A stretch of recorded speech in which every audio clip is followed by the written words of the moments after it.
I'd like to thank you so much for your comments and feedbacks on my last two videos. As you have been watching me so far, I believe that you're serious in quickly overcoming your language barrier to be able to hear, understand, and speak, or even present in English.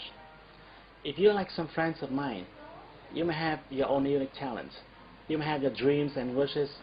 You may want to join the global community to work anywhere you want, to become a businessman or businesswoman, going around the world, working with partners coming from many other countries.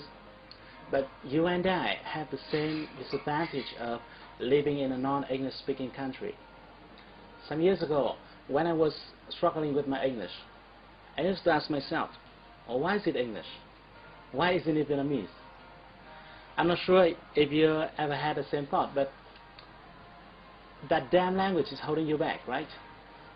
Sorry I'm using bad word here, but it is holding you back from showing your real capability to the world.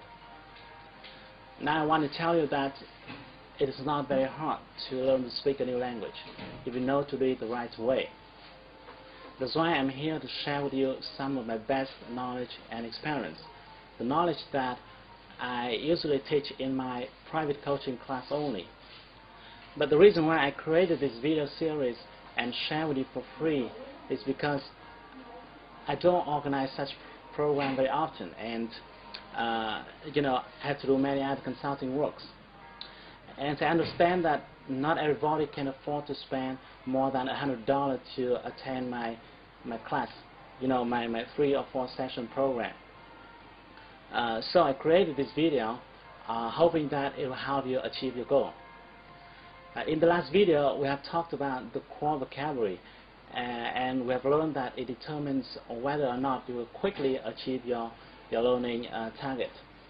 And today, I'm going to share with you a technique that will help you quickly access to the core vocabulary. It will help you retain those words in a longer period of time, and more importantly, it will help you learn in a more comfortable way. In the first part of the video, I'm going to explain how and why you remember or forget a certain word. What is the mechanism here? And I'm going to tell you the big mistake in learning vocabulary that many language learners make. Then in the next part of the video, I'm going to share with you, I'm going to give you a step-by-step instruction for you to practice my technique. Don't worry, even though it took me almost 4 years to figure it out, but it won't take you more than 4 minutes to understand it. Once I tell you how, it's going to be super easy to follow. So are you ready? Let's start. Have you ever asked yourself why sometimes you could retain a piece of information for quite long the first time you heard or saw it, but when you learn language, when you learn English, sometimes you couldn't remember a certain word, even though it was not the first time you learned it. Even though it was not the first time you learned it, and the common case here could be you see some word which is familiar, but you can't remember its meaning. It happens all the time, right? You can't remember its meaning. Let me tell you why. Your brain will easily remember things that it can associate.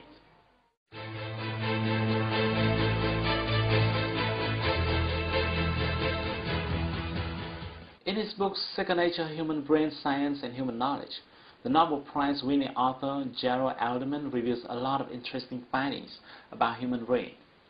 He found that our brain cells function by a mechanism that he called recognition and association. Because of association mechanism, you can easily remember a piece of information that had something to do with your existing data in your brain. In other words, the information that can relate to your experiences, your thoughts, your feelings, your desires. It will be very hard for you to remember a piece of information that has nothing to do with you. For example, if I tell you my name, you will remember it for quite long because my name relates to your desire of learning English, so that your brain can link that name to other information already exist in your mind. Like you have watching me talking in my videos, or you want to speak English fluently and maybe I can help you, and things like that. But if I tell you a name without letting you know who he or she is, you forget it in a few days. Secondly, you can only retain a word if you are exposed to it several times.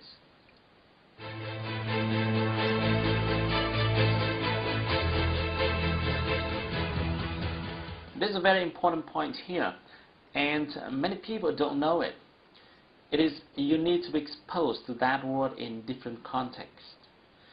It will be very difficult for you to remember a word if you learn it several times but in the same context. That's the reason why sometimes you learn a word in your class and then you wrote it down in a notebook. Then you may look at it once or twice, but you still forget it. And even worse, some people try to learn vocabulary from a list. This is a very big mistake, because I'm sure that you will never be able to retain words by memorizing from a list, no matter what kind of list it is, with or without quotes attached to it. So remember, you can retain a word much more easily if you are exposed to it several times and in different contexts. Now let's move to the next part. Let me show you my technique, the free reading technique.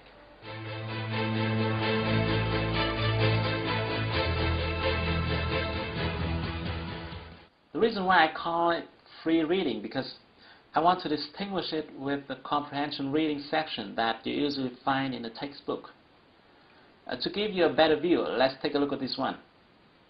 This is a typical comprehension reading section. I got this one from the site BBC Vietnamese. As you can see, this is a short paragraph. Sometimes it could be longer depending on the intention of the composer. There are words in bold and there are notes at the lower section to explain the meaning of those words. In many cases, there could be several questions for you to answer. If you were to study this reading section in your English class, the teacher would write these words onto the board, explain the meaning, instruct you on how to pronounce them, require you to answer some questions, and so on. This method is very common from the beginner to advanced levels.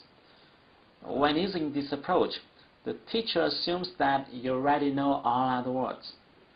The words in bold are focused upon because they are supposed to be more complicated and more difficult for the learners. Okay, now let me ask you a question.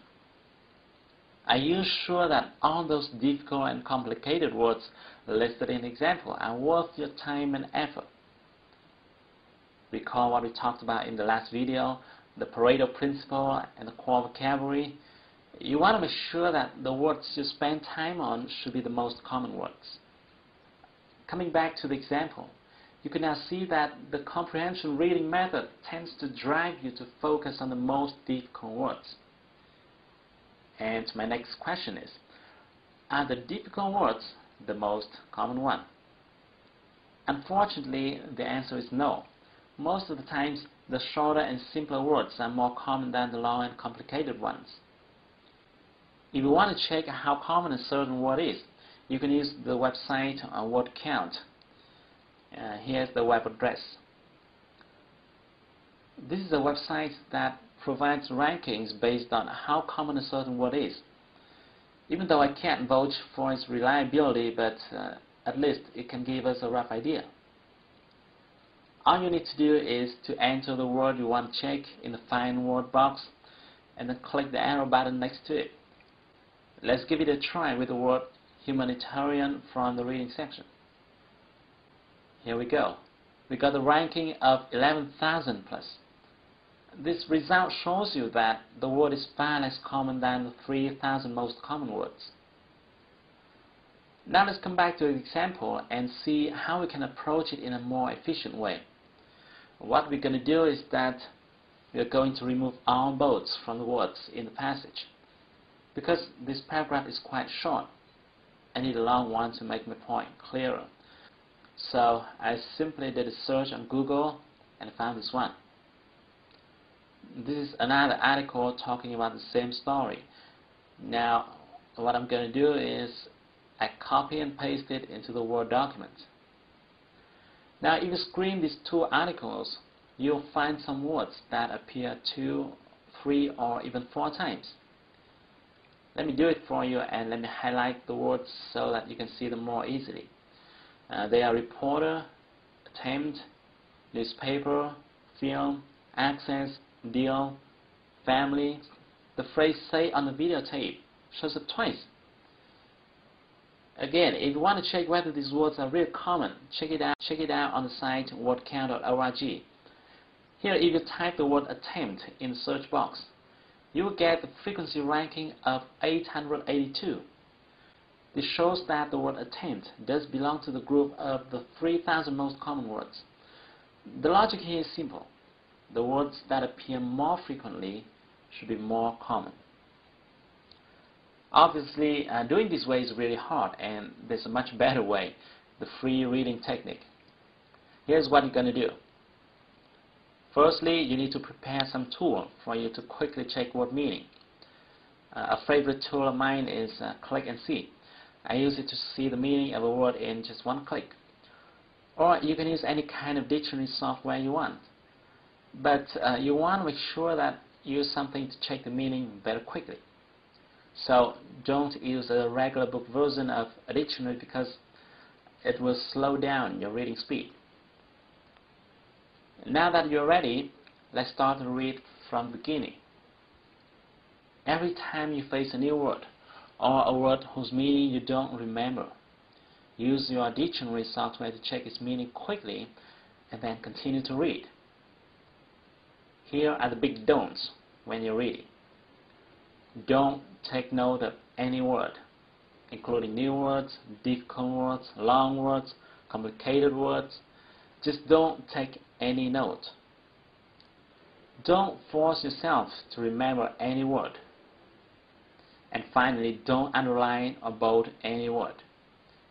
Again, don't take any note. Just read. Check the meaning of any word you want to and do nothing else. Then you want to read as fast as possible. Read as fast as possible. After reading a few sentences, maybe just one or two sentences, you might see a certain word that you have just checked the meaning of a minute before. However, you might not remember its meaning because you didn't take note. Well, no problem. Just relax. Go ahead and check its meaning again using your software. Then continue to read. You will likely see that word again, and you may still not remember its meaning. Just use your dictionary software again and continue to read.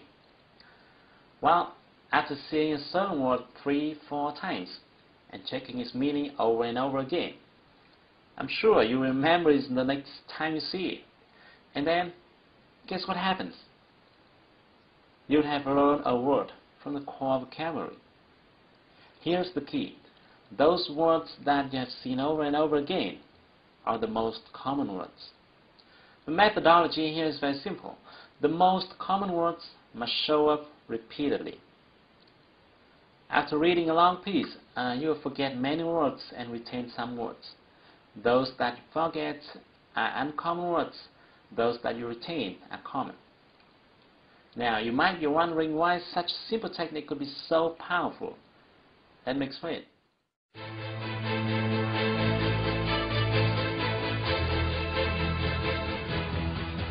I call it the art of simplicity. Firstly, the free reading technique naturally drives your focus to the most common words and phrases. And at the same time, it helps you save time by not making you struggle with the uncommon ones. Secondly, following this technique, you don't need to force yourself to memorize vocabulary. You naturally retain vocabulary because you see a certain word over and over again. And more importantly, you see that word in various contexts and in different sentence structures. This helps you understand the real meaning of that word and gives you a sense of it. Sometimes you find that a certain word usually occurs prior to or after another word. This helps you remember how to use it in combination with another word. Thirdly, this technique allows you to freely choose any content you want to use as your reading materials. Remember that you retain much more easily the information that you care about, that you're interested in. Whether you are interested in science or art entrepreneurship, or stock exchange, you'll find tons of reading material on the internet. This will keep you excited every time you sit down to study. You will no longer feel tired and bored. Every time you find a phrase or structure repeated over and over again, you achieve something, and this motivates you to learn more. You don't have to force yourself to think or memorize. You just learn it in a painless way. Most of my students tell me that they could learn for hours using my technique without getting tired. This is very important for you to learn a new language quickly. And your next question might be, what type of material should I use to practice? To this question, I strongly recommend using forums. Why? Firstly, because you can easily search a forum that you are interested in. For example, if you want to open your own business, you can search forums discussing about entrepreneurs. Secondly, forum is easier for you to start comparing with newspapers or books. Thirdly, in forums, people use daily conversation style, and it is in favor of your listening and speaking skills. And the last but not least, in forums, you're free to post your comments or replies. And by doing so, you really get involved in the communication process. Now that I've shared with you the method that you can use to access to the core vocabulary, the very important factor that will help you be able to hear, understand, and speak in English. This method is simple, but it's powerful. I used it myself, and later on, my students have used it to overcome the English obstacles. Now, there are some notes for you when practicing this method. Firstly, you've got to do exactly what I've told you. Don't do it yourself. Don't do it your own way. Sometimes when you practice this method, you may not understand a certain word or sentence even after checking its meaning. It is fine. It is fine, because a dictionary can't help you understand everything. I know that in that case, what you should do is just go ahead and ignore that sentence. I know this feeling is a little bit uncomfortable because normally we will be tempted to understand the whole content, but you need to adapt to this feeling, because our purpose here is not to understand the whole content, but to collect the most common words. And thirdly, as you start reading the first page, your reading speed will be very slow, and you may have to check your dictionary too frequently. In my experience, it may take you hours to read and understand the very first lines if your vocabulary is few. And then you would feel a little bit tired and frustrated. It is okay. What you should do then is to take a break and relax before coming back. Then if you continue to read the next page, you will find that you have to check your dictionary much less frequently. And your reading speed will increase dramatically after the very first few pages. But, you know, unfortunately, not many learners know this. Most of them quit too early without knowing that success is waiting for them right around the corner. And finally, you've learned that it took me almost 4 years to figure out this method, and it now takes you 4 minutes to get it. Now I want to give you 2 more numbers. If you spend 40 minutes every day with this method, continuously in 4 months, let me repeat, 40 minutes every day, continuously in 4 months, you will have enough words to be able to speak as I'm doing right now. I guarantee that. Okay, I hope you find it useful. Thank you so much for watching my video. I will send you another video soon. Don't forget to share this one with your friends and your beloveds. But until then, take action. Do something today to improve your English. Because if you want to shine tomorrow, you've got to sparkle today.